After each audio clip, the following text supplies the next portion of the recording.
That's what I thought you said. Now let me offer this as a rebuttal. Hey, Aizen.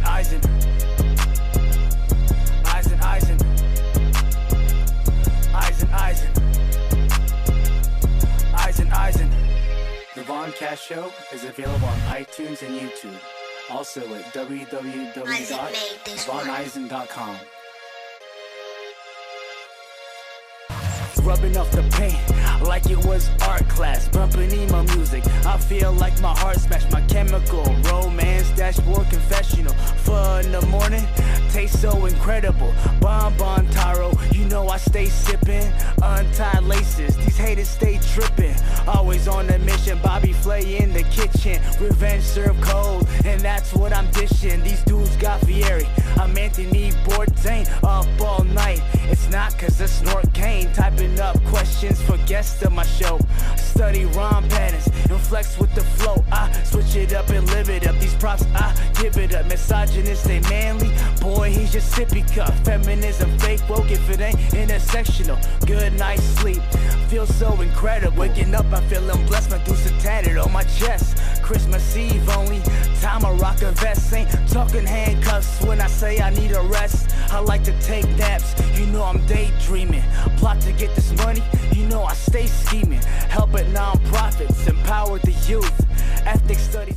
Hello, welcome to the Flow Podcast. I'm your host, Manuel Fuentes, and we got a cool guest here today. We got Von Aizen. Hey, he's what's up, man? the host of the Voncast Show. He's a hip hop artist. Give it up for Von Aizen. Hey, how's it going, man? How's it going, bro?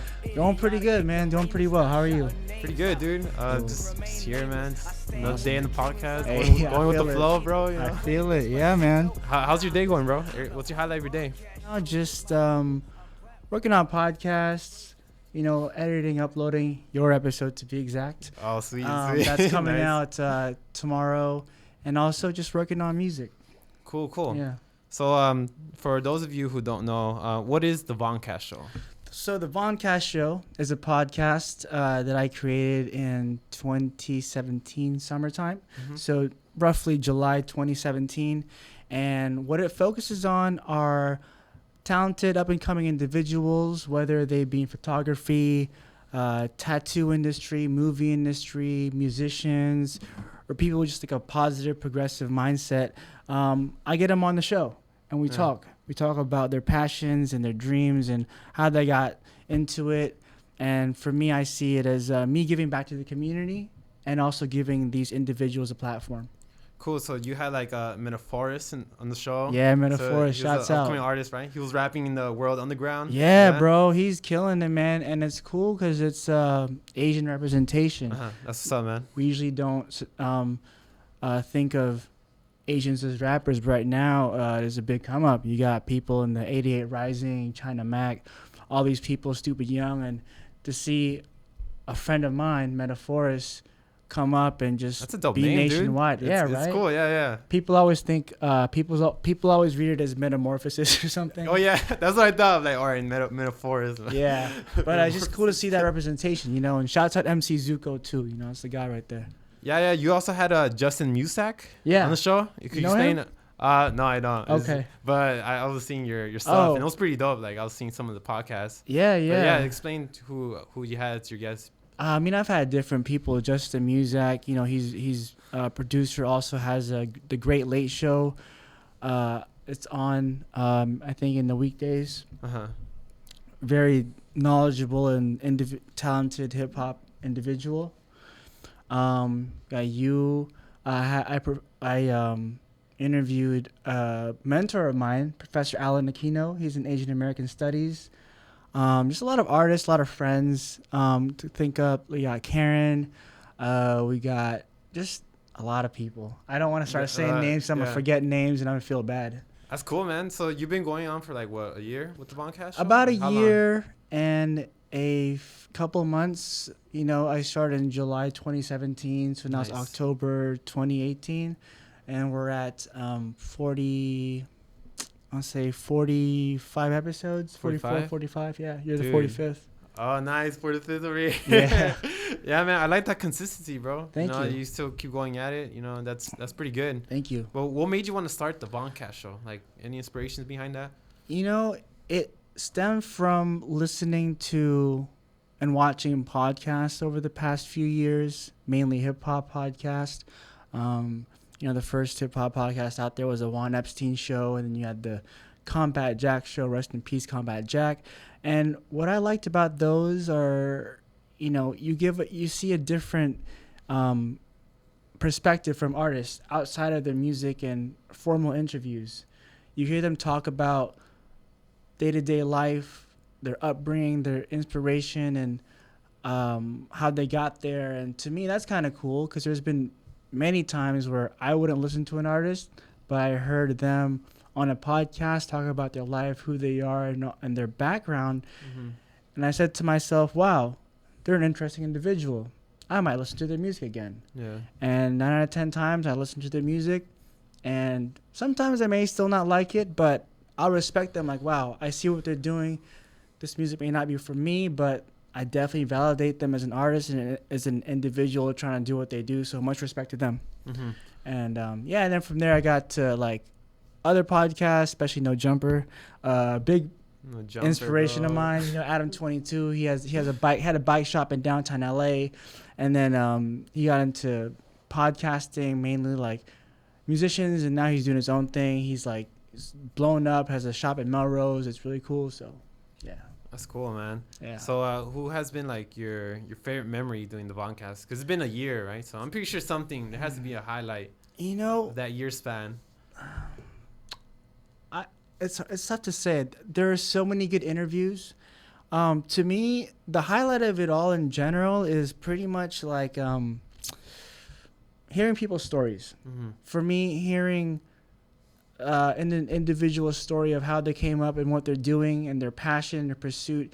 And 9 out of 10 times, it might be something that society might see like, oh, that's just like you'll never make it. Yeah. It's not a typical 9 to 5 job.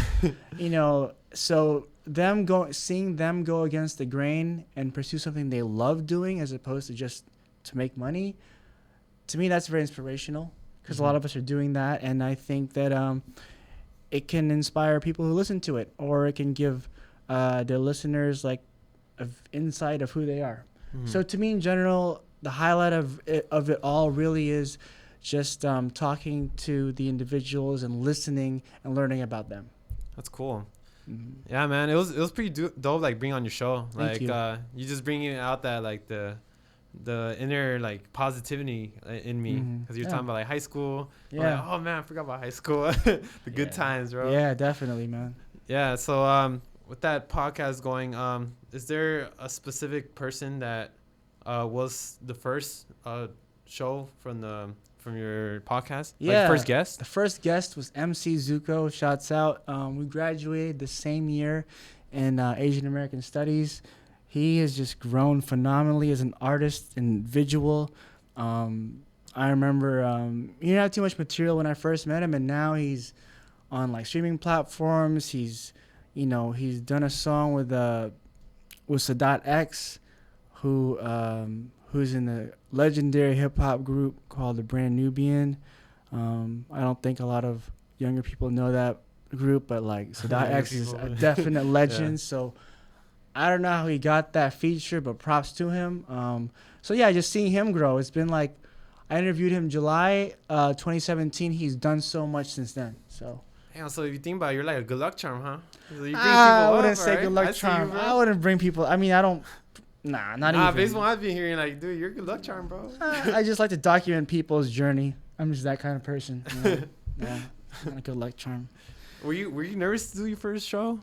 It's funny. My first show, I was a bit nervous, and I did a show right after. Uh-huh. Like I finished interviewing MC Zuko, and then Q. I don't know if you know Q Quentin. Oh yeah. Yo, shouts out Q. Yeah. Oh yeah. Quentin, shouts out Q. QMC. Yeah, shout out Q. Yeah. He was my second guest, and at first it's a bit nerve wracking, but then it just becomes a conversation like this is, and then it's not so nerve wracking. But yeah, the first one was I was a bit nervous. It was at the CSUN studio in the library, so I was a bit nervous, but it turned out pretty well.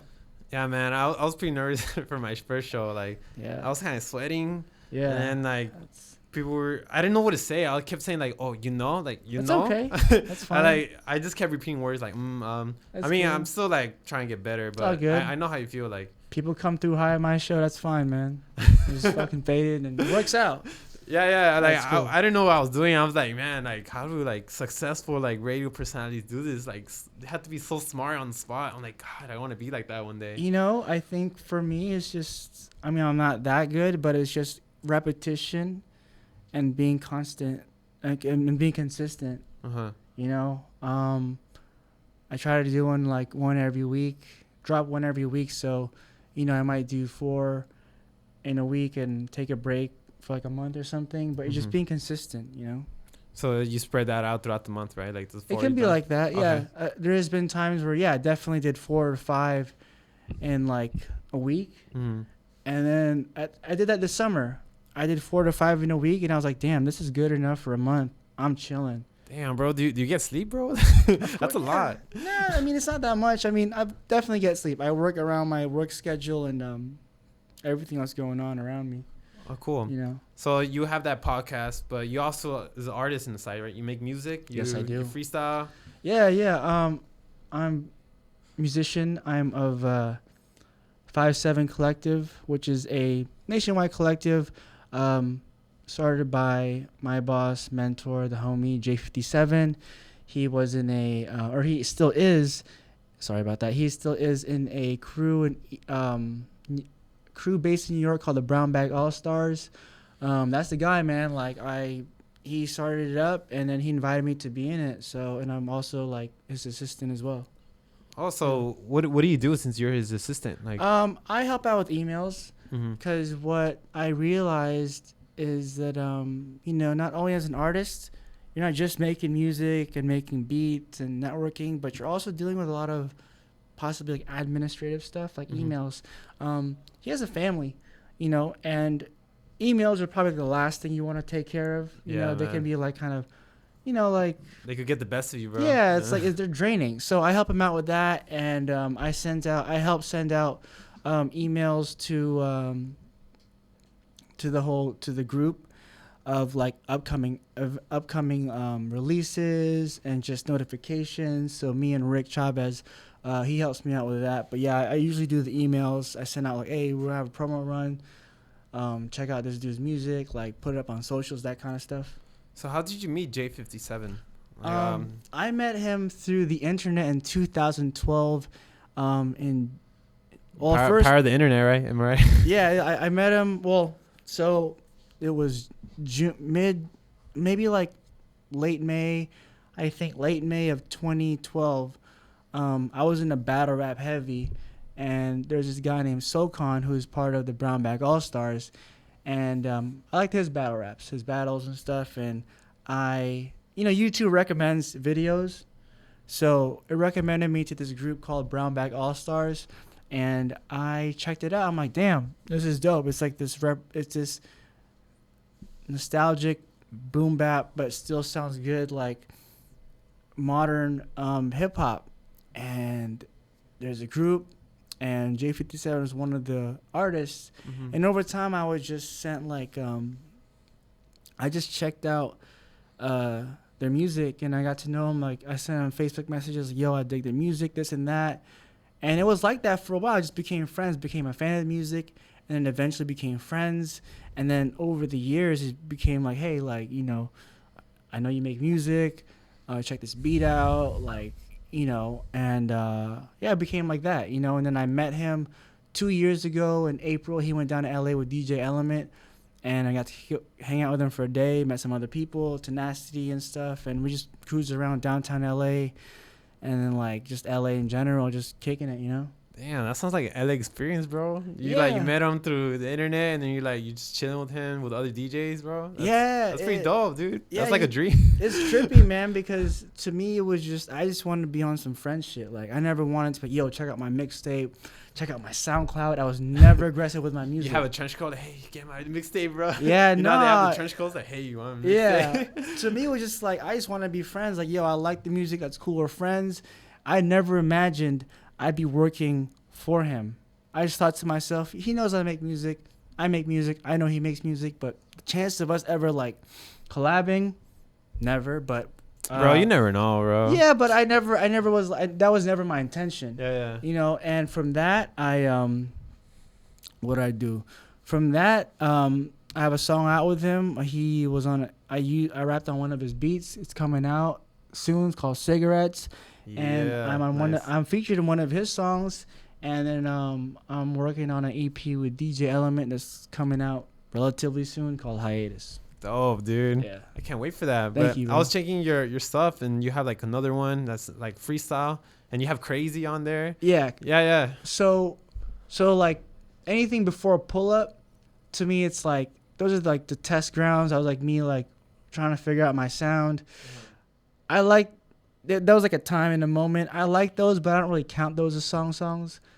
But Pull Up and another one, those are my singles I've dropped so far via 5 Se7en Collective / Soul Spasm as distribution. It's on iTunes and Spotify and everything. Nice. Those are the ones I count as songs so far. Yeah. That's cool. Yeah. So like when you're doing that in the process, like what goes through your mind when you like write music? Like what do you think about? So up until recently, I was super into the lyrics and the bars and the meanings, and that's great. I like that. But I just felt like I wasn't having fun.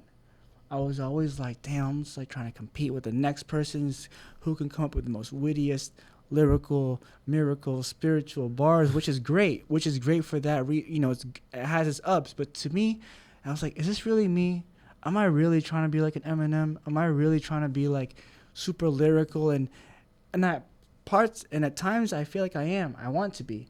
But I did it so much where it's like I wasn't having fun. I was just recording like, okay, does it sound good? But then, listening to the more new school rap, new age rap, damn, it sounds like they're having fun. Let me switch up my style a bit. Let me just kind of kick back and relax a little bit. While at the same time, not copying what they're saying and everything, but just trying to convert what I said before into like what it is now. It's like a more fun, but like, I don't know, responsible fun, I guess, kind of music. And I just responsible fun. I like that. I was just having fun, man. And Pull Up was just awesome, man. Like, and I really like this new style of how they're rapping. And at first I was super against it. I was just super backpack, like old school. Oh, that's not real hip hop. Yeah, everyone's saying that, but it's like we can't stop it. It's but hip hop is always changing. So. Yeah, and then I realized, dog, I'm older. I'm not the typical younger person I used to be, or like the consumer. Hip hop is a young person's game. I'm not so young anymore, and for me to bash what the younger people are doing kind of seems like what the older generation did before me. Oh, rap's not real music, whatever, this and that. So to me, hey, I let them do their thing. I don't agree with everything, but I respect what they're doing. And to me, switching up to that style, it kind of like revived me in like writing music, because before then I would just usually freestyle all the time, rarely wrote. Yeah, I saw some of that, like the Omatsu Cypher. That was pretty dope. Oh, thank you. Yeah, that was written, but like freestyle off the top. But recently I did more songwriting. Like the past few months I wrote like 13, 14 songs, recorded. I'm just planning to release them. I have a strategy where I release them like once a month. I'm trying to drop Gucci Sushi. Hey, dude. Trying to drop Gucci Sushi this month. Sushi, bro. Yeah, Gucci That's catchy, Sushi, bro. man. Thank you. Yeah. So yeah, man, I've been into like really songwriting and just really trying to, maybe not be as lyrical, but still have the same potent way to come across with the message. So just switching up my style is like, to me, it's like, damn, I can make hip music that's fun for me again. Yeah. So like, for example, with that Gucci Sushi, what is that single about? All right, so the origin of Gucci Sushi has nothing to do with actual sushi. Or Gucci? Or Gucci. Nice. A couple of friends and I, one day, we were looking up at the clouds, and one of them said, hey, this cloud looks like a sushi. It kind of did. I'm like, oh, shit, it looks like a Gucci Sushi. And then we was like, oh, that's kind of cool. And then the next day I wrote a song called Gucci Sushi. Damn, bro. So pretty much back to what you were saying, what you were asking me about what goes into my mind. Now it's like, let me listen to the beat. let me let the beat dictate what I'm gonna write about. You know, before I was kind of afraid to do more poppy and catchy like hooks and everything. I was never good with hooks, but now it's like, oh, okay, it's kind of fun. I'm gonna try that.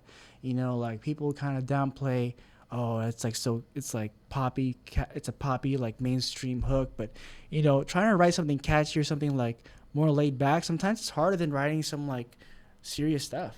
Like, you know? what would be a good hook? Like you can think of on the spot. Depends right on the beat. It depends on the beat. Depends on the mood. Depends on the kind of music. I don't know. Like right now, like what's your mood right now, bro? Like I need to hear a beat, man. I don't know. what, dude? I don't know. It's tough. It's tough. I mean, like. All right, two lines, bro. Just 2 lines. Just imagine a beat, like. Hey. Yeah. Yeah. There you go. That's it. Hey. Yeah. Hey. Yeah. Skr. Hey. Exactly. You get it. See? I get a little bit. Skr. That's all you need, man. Hey. Yeah. Skirt. Hey. Right up in Some the whip. ad-libs. Yeah. That's all you need. I mean, honestly, look at Migos. Yeah. But honestly, it You're a really cool group, depends. It depends on what you're trying to go for. It depends on the mood, you know. Yeah.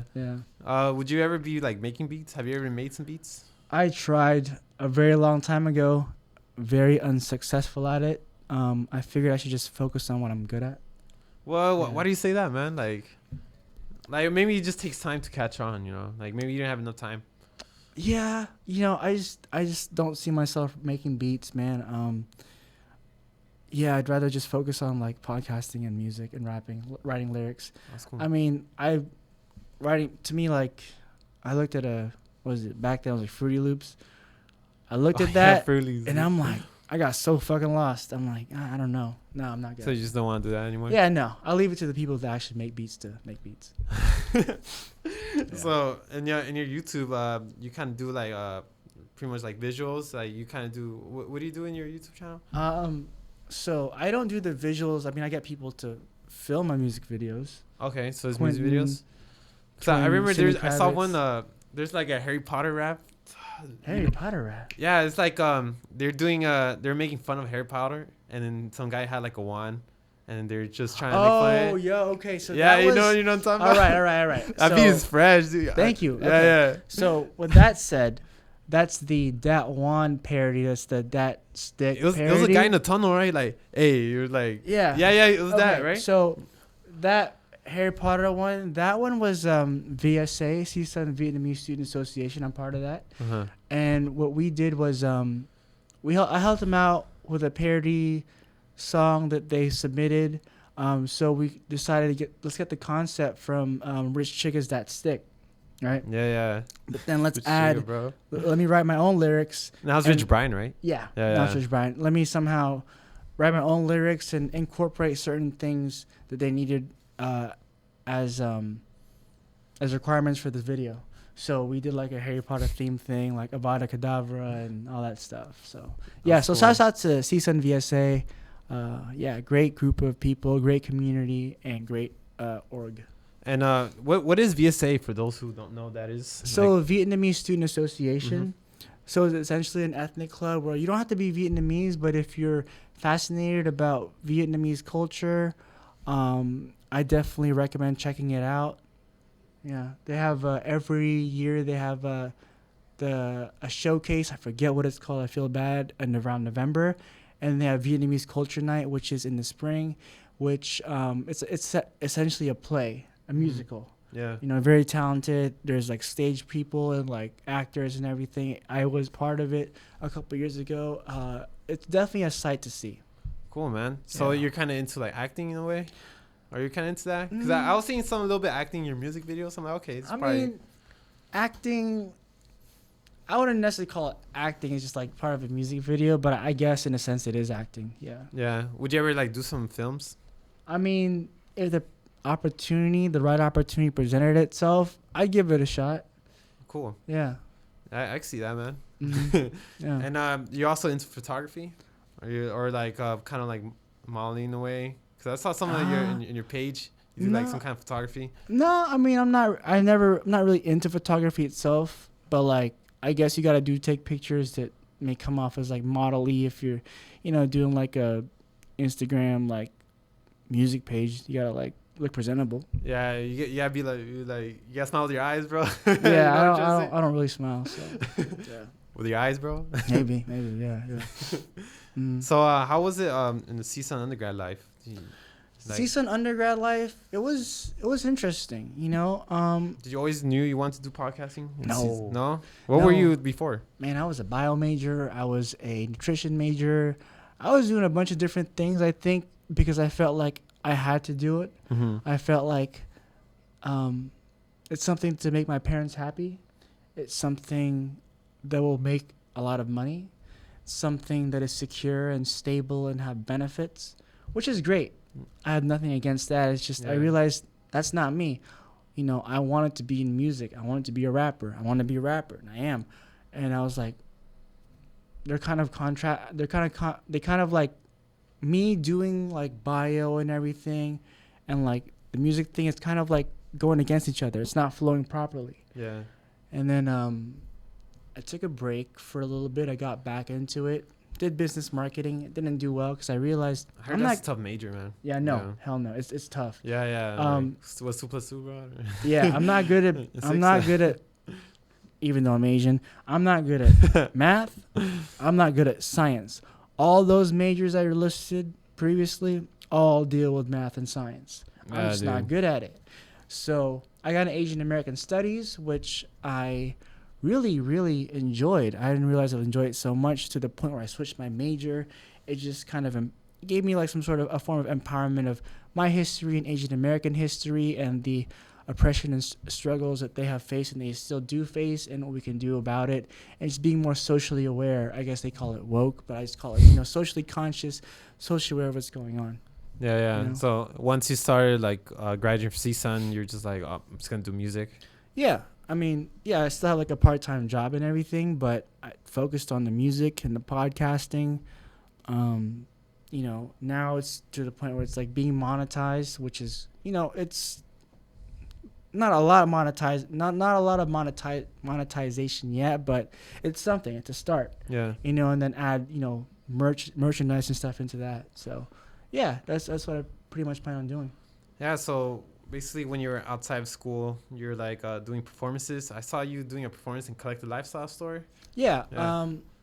Shouts out CJ. I do the open mics there when they had them, when I could. Mm-hmm. Also, I don't think we mentioned this, that I also helped out. I was also like an intern at One Truth Tattoo down the street. What? Yeah, One Truth Tattoo, man. Yeah, that's cool. Yeah, man. Hence a couple tattoos I have. Did they do your tattoos or did you get that somewhere else? I've got some of these from a different shop, but the more recent ones, the last few or 10 or whatever, I got One Truth Tattoo. Uh-huh. Yeah, I helped out. I pretty much answered phone calls, and then like talk to customers, because usually on a busy day, all the tattoo artists are tattooing. Yeah. They have their gloves on. For them to answer a phone call or talk to a customer, they gotta stop what they're doing, put down whatever they're doing, take out their gloves, and then go talk to a person. That takes time. Yeah, it does. And then when they're done, they have to put gloves back on, wash their hands, put gloves back on, all that stuff. So me being there, it kind of helps them out, just focus on their work. Mm-hmm. I haven't been there as much just because of I've also been working, because at the time I worked on campus as student assistant at this Asian American Studies, and then also was an intern there, and then I also helped out there when I didn't have a job. For like the whole summer, last summer, I was like there all the time. Yeah, so you're doing like different things, huh? Yeah. All the time. Yeah, I mean, and I made it clear from the beginning, and then I never had an aspiration to be a tattoo artist or a body piercer. I just loved helping them out. They're wonderful people there. And they're friends. They became friends, and I just loved helping them out and helping make their day smoother by just focusing on their art, as opposed to always talking to clients and all this stuff. Yeah. So what's that tattoo there with the face on it? Oh, it's Just two talk girls. about your tattoos, bro. Two girls, two female friends. I don't feel comfortable saying their names. They're still really good friends of mine. Yeah. I Hi, if you're seeing this. Miss y'all. Remember that one time? No, I'm just kidding. No, but they're really good friends. I'll say the background of this. I've known them for about 10 years. They've been there with me through like ups and downs. You know, like just ups and downs of life. You know, I have friends come and go, and these two, one of the few individuals that stayed, and you know, we're like doing our thing now. We're still really great friends, and I love them and I cherish them, and they mean a lot to me.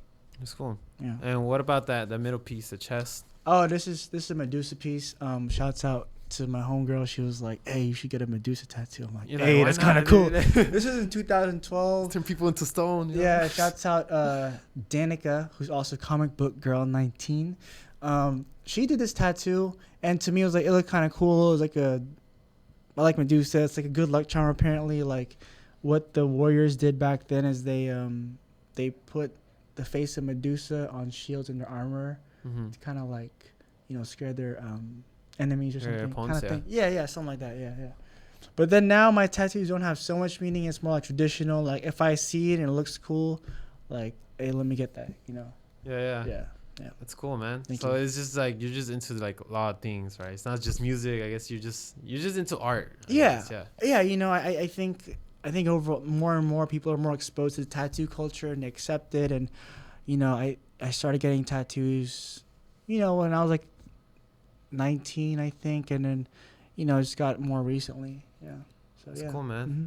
Yeah, dude, it was like dope having you here. Thank bro. you. Yeah, man. Thanks like, for having me. Yeah. Just before we go, do you mind doing like a freestyle for us? That'd be pretty dope. All right. So okay, ready? Drop some bars, bro. Yo, got the bars, bro.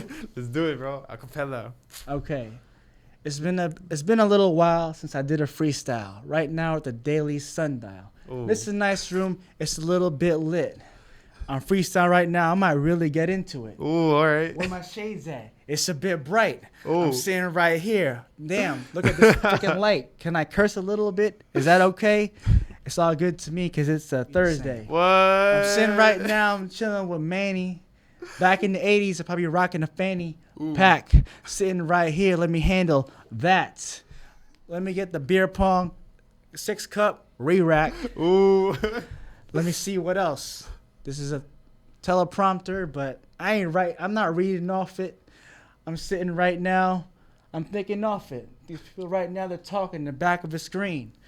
If I'm on my phone, 9 out of 10 times, I'm looking at memes. It was all a dream. B.I.G. said. I woke up from my bed. I'm like, damn, it was all a dream, but it's all real. I'm sitting right now. This is that real hip-hop appeal. I'm a little bit tatted up. Yeah, I'm Asian. The flow is crazy. The flow is amazing. You got the Flow podcast, hey. Improv 2, off at the top. I'm sitting right here. You smell what's cooking? That's called The Rock. Ooh. Dwayne Johnston, Fast and Furious. Von Aizen, everybody. I'm chilling right here. It's looking luxurious. Luxurious, right, bro. There you go, man. That's what's up, man. Thanks for coming, bro. No problem, bro. That was dope, man. Where could we find you on social media, bro? Social media, everything. Von Aizen, VONAIZEN. Damn, these lights are bright. I should have worn the whole time. They gonna get your face, bro. Like. Yeah, man. So yeah, find me on that on Twitter, Instagram, Facebook. Mainly Instagram. I use that. I have a podcast, the Voncast Show. It's on iTunes and Spotify and iHeartRadio. Yeah, iHeart, bro. You made it. You know. And then, yeah, music coming out. I try to drop a single every month. Trying to drop Gucci Sushi this month. Hopefully we get to do it. Check it out. I'm on also Spotify and all that music-wise. So thank you very much, man. But yeah, just check out Von Aizen. Check out the Voncast Show. Check out his music. It's pretty cool. Watch out for Gucci Sushi. It's gonna be awesome.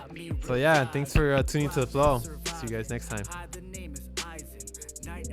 Seeing sun in the horizon, can't sleep, I guess I'm woke. Drank a little too much coke, marinate, let it soak. Real talk, ain't no hoax. Podcast.